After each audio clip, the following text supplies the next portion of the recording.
Hello everyone and welcome back to another book review. Today I am going to be reviewing the last book in my reading romance challenge that I've done for Valentine's Day, and it's kind of ironic because the book that I checked out I thought was romance, but it turns out I don't think it is actually romance, and that is Blood Trinity by Sherrilyn, Kenyon, and Dianna Love. So I checked this out of the library for my romance reading challenge because I thought it was a romance. My library puts the genre on the side of the fiction books, and this one does say romance right on the side, but it isn't really a romance, and I can tell that by looking at the side because at the top it says pocketbooks, urban fantasy. So I'm not really familiar with urban fantasy. I don't think I've read anything that really falls into that category before, so this was entirely new to me. This was definitely outside my comfort zone. It just wasn't a romance, so I feel kind of odd reviewing it for like a romance challenge, but I didn't want to go back and get another romance book, so here we are. I also haven't read anything by Sherrilyn, Kenyon, or Dianna Love before, so I'm going in entirely fresh. This one was book one in the Belador series. I'm not sure if Sherrilyn Kenyon has built an entire world with some of these characters before. I almost feel like she has, but I don't think reading the other books was required for this book. I picked up on what was happening and understood the world reading this book without having read anything else by her, but I do wonder if this is set in a larger world that she's been building on, and therefore you would appreciate it more if you read other books. Our main character, our protagonist in this book, is Eval Kincaid, who is like a half Belador, so she doesn't have full powers. She's kind of seen as a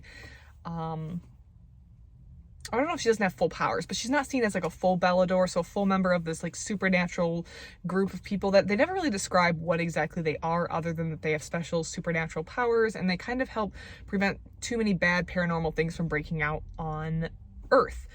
And she's living in Atlanta, she's living her life, and she has had kind of a rough past. She doesn't have a lot of friends, and she is trying to prevent paranormal things from seeping into the city, and also balance this internal, or this problem in the Belador community where people like her are seen as like less than full Beladors because she's kind of like this half Belador. Urban fantasy. I feel like I can't really review this book because I haven't read enough urban fantasy to really know what I'm supposed to be looking for. I can't tell if some of the things in here are usual tropes. If I had to guess what a female protagonist of an urban fantasy novel would be like, I would say a badass woman who rides a motorcycle and definitely doesn't get in relationships and probably doesn't have a lot of good female friends. And that's just like a stereotype from having read no urban fantasy books, so it's kind of interesting that she automatically fit that stereotype, but I don't know if that's just me. I don't know. It's hard to review because I don't know what the tropes are, and I feel like I haven't read enough to really give an accurate reading on this. Our main character is surrounded by a mysterious number of very attractive men who are madly in love with her or in lust with her. They really find her attractive.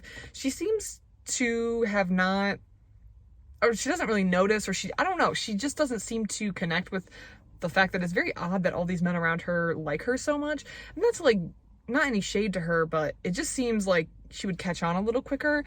The paranormal aspect was interesting. The storyline was kind of interesting. This is book one, so it didn't fully resolve. The men were kind of interesting. There wasn't really a romance aspect. There was a minor romance aspect with a minor character that I actually did like, but romance wasn't the main plot of this book.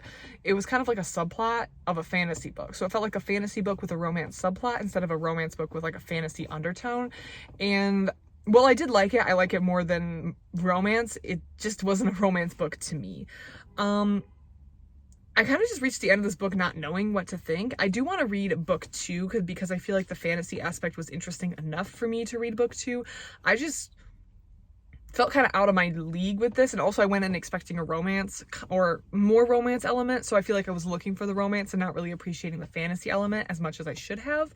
So there's that aspect too, but yeah, I don't know what to feel. Basically, I reached the end of this and I was like, this is like a 3-star more or less because I don't know how to feel about it. It was a book, it was interesting, but I feel like I need to read more and also just get a little more familiar and read up on the urban fantasy genre to see exactly how, I don't say how I should feel about this, but just to give myself a little bit more background, because I went into this totally unprepared, and the lack of expectations or the romance expectations that I did have just kind of threw me when I read this book.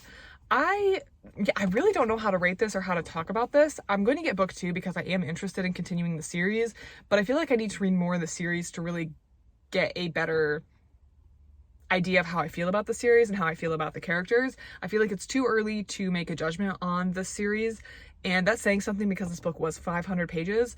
So yeah, it's an odd book. Do you ever read a book and then you reach the end and you're not entirely sure what to think of the book? That's almost where I am with Sherrilyn, Kenyon, and Dianna Love. It wasn't bad. I didn't dislike it, so I'm definitely willing to continue, but I do think I need more information before I can give this an accurate rating. So that's my review of my very poor review of Blood Trinity by Sherrilyn, Kenyon, and Dianna Love. This was not a romance book, at least not to me, despite being classified as such in the library. This was urban fantasy, but yeah, let me know if you've read this series, read anything by Sherrilyn, Kenyon, or Dianna Love. I would love to hear your thoughts because I don't really know what to think. And I didn't like just finish this book 5 minutes ago. I finished this almost 12 hours ago. So I've had some time to think about this. I just don't know where to go with this. So yeah, that's where we're at. Let me know what you think about this. If you have any input or anything to add about Sherrilyn, Kenyon, or Dianna Love's books, the Belador series, or any relevant information you think I should know about urban fantasy, please let me know because I'm intrigued, but I need more information. Thank you so much for watching this review, and I hope you have a great rest of your day.